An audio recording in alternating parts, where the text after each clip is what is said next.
Con el permiso de la presidencia, bienvenido, señor secretario, al Senado de la República.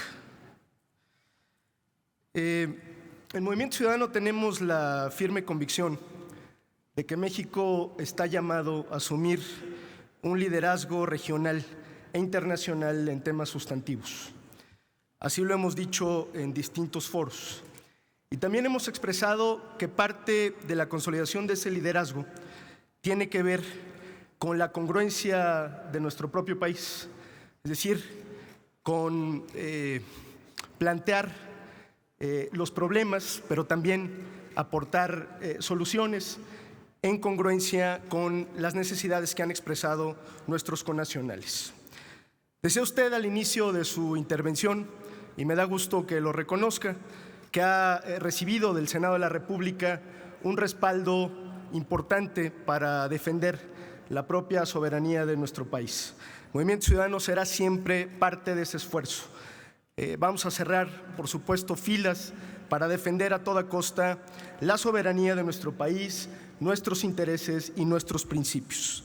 Pero eso nos obliga al mismo tiempo a tener una posición crítica sobre algunos temas importantes de la agenda internacional.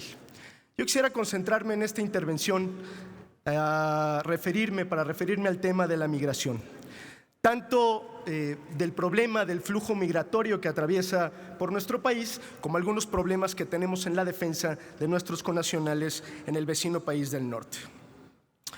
En el caso de la política migratoria en nuestro país, entendemos y asumimos que hoy enfrentamos una grave crisis.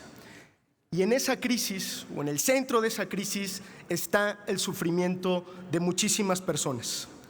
Nosotros hemos dicho, y usted también lo ha reiterado, que México debe ser ejemplo de cómo tratar a los migrantes, porque no podemos ser un pueblo que exija a nuestros vecinos del norte un trato que no les sabemos dar a nuestros hermanos centroamericanos. Y quiero poner este tema a discusión para que usted pudiera ampliarlo, toda vez que en su mensaje inicial prácticamente no se tocó. México debe ser una voz humanista y respetuosa de los derechos humanos de todas las personas, independientemente de su origen o de su estatus migratorio. México debe ser una voz que asuma la vanguardia y el liderazgo regional en materia migratoria. El problema, me parece, es que nosotros tenemos la percepción que no lo está haciendo. México debe ser una voz digna que rechace con toda contundencia expresiones como la del presidente de Estados Unidos, Donald Trump, que hace unos meses dijo que estaba usando a México para proteger su frontera. Lo dijo textualmente.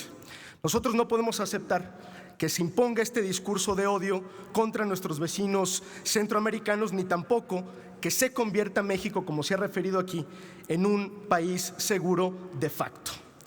Sin embargo, la realidad parece ser que Donald Trump ya cumplió dos de sus principales promesas de campaña y lo hizo, o lo está haciendo lamentablemente en nuestro propio territorio: militarizar las fronteras y construir un muro por el que México pagaría, personificado en la Guardia Nacional.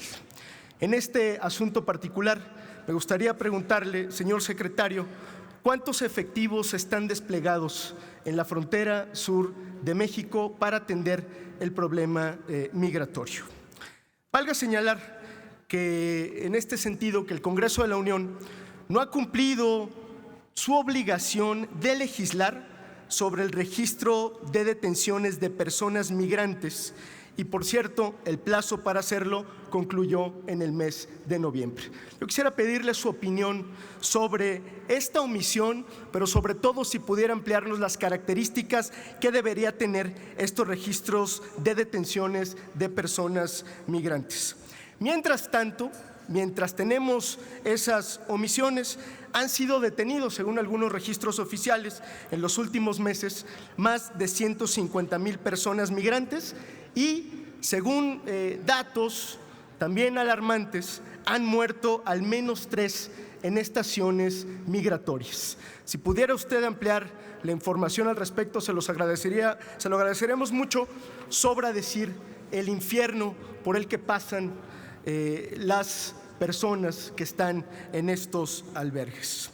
Señor secretario, partiendo de que la política migratoria es interdisciplinaria, pero también partiendo del acuerdo de la Comisión Intersecretarial de Atención Integral en materia migratoria, la cual fue publicada en el Diario Oficial de la Federación y que usted encabeza, yo quisiera preguntarle ¿qué papel piensa asumir al interior del gobierno federal justamente para reencauzar la política migratoria, para que México deje de hacerle el trabajo sucio a Estados Unidos?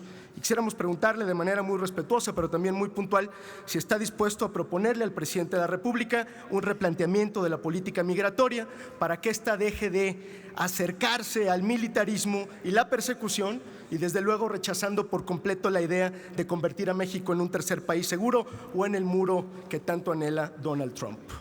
Aprovecho mi tiempo para plantearle el segundo de los temas relacionado con lo que nosotros hemos reclamado a Estados Unidos. Ya se ha dicho aquí que México tiene la red consular más grande de un país en otro. Viven más de 35 millones de mexicanos y mexicanas de primera y segunda generación, y todos ellos esperan un trato digno y sobre todo muy firme de su propio gobierno. Usted lo dijo hace unos meses en la Asamblea General de la ONU, que es inadmisible que nuestros connacionales hoy sean víctimas y vivan amenazadas por el surgimiento de expresiones racistas y del supremacismo blanco. Pero además de estas condenas, los mexicanos exigen un trato digno, ejemplar y permanente de sus representantes diplomáticos. Sin embargo, hasta hoy, lo digo con toda responsabilidad, no hemos visto una transformación de la política consular mexicana. Ciertamente nos sumamos a la felicitación que usted hacía hace un momento de la convicción y la vocación de servicio de muchos de los integrantes del cuerpo diplomático mexicano y de la red consular. A ellos nuestro reconocimiento. Pero el voluntarismo es insuficiente.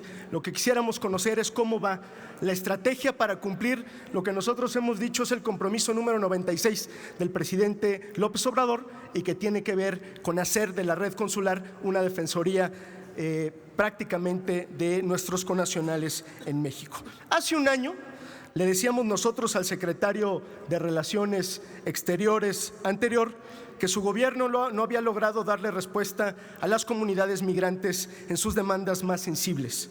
La red consular no se convirtió ni en una sólida defensoría de los mexicanos, ni en una instancia para el empoderamiento de los migrantes. Eran muy pocos los programas comunitarios para el desarrollo, había un desdén grave hacia la situación en la que vivían las mujeres migrantes y una situación de discriminación y vulnerabilidad. Al inicio de este gobierno anunciaron, como lo decía hace un momento, en el compromiso número 96, que todos los consulados se convertirían, cito textual, en defensorías públicas de los migrantes. Sin embargo, da la impresión que persiste la vulnerabilidad a nuestros hermanos migrantes. El promedio de repatriados mexicanos en este año ha sido de casi 18,000 casos al mes, según la propia Segov. Los casos de discriminación no paran y más del 40% de los migrantes dicen haber sido discriminados, según el Pew Research Center. Autoridades migratorias de aquel país han implementado estrategias tan bajas como incluso crear una universidad falsa para ofrecer educación superior a bajos precios y atraer estudiantes que posteriormente son deportados. A los mexicanos repatriados no se les está ofreciendo, hasta donde entendemos, el apoyo institucional y las facilidades para recuperar sus bienes. No hay suficientes recursos para la asesoría jurídica a los migrantes y no hay apoyo a quienes a causa de la violencia solicitan asilo político en Estados Unidos. Cuando menos esa es la percepción que tenemos nosotros, pero nos gustaría mucho que usted pudiera ampliar sobre la materia. Déjeme, para finalizar, simplemente recordar lo que el propio presidente de la República escribió en el 2017 en un libro titulado Oye Trump. El presidente López Obrador hablaba en aquel momento, cito textual, de persuadirlo y convencerlo, de hacerlo entrar en razón para que tratara bien a los migrantes. Esto claramente no ha sucedido. Lo que hemos visto es una ausencia total de política de protección a los migrantes mexicanos en muchos sentidos, sin destacar desde luego las excepciones que ya he comentado. Decía el propio presidente, sigo con la cita, el gobierno mexicano ha permitido la insolencia y el ultraje del mandatario de Estados Unidos en contra de nuestros connacionales. Es una cita textual del presidente de la República y con esto concluyo. El problema, señor secretario, es que parece que este ultraje persiste. Y termino con la pregunta: ¿por qué a un año de gobierno seguimos todavía sin ver acciones que transformen a nuestros consulados, que promuevan la inclusión y participación ciudadana de los migrantes? ¿Por qué la red consular no se ha convertido, ya no digamos en esa defensoría que prometió el presidente, sino en instancias funcionales de empoderamiento de las comunidades mexicanas, de acompañamiento permanente, en instancias que combatan la discriminación y protejan sus intereses más básicos? De antemano, muchas gracias por sus respuestas.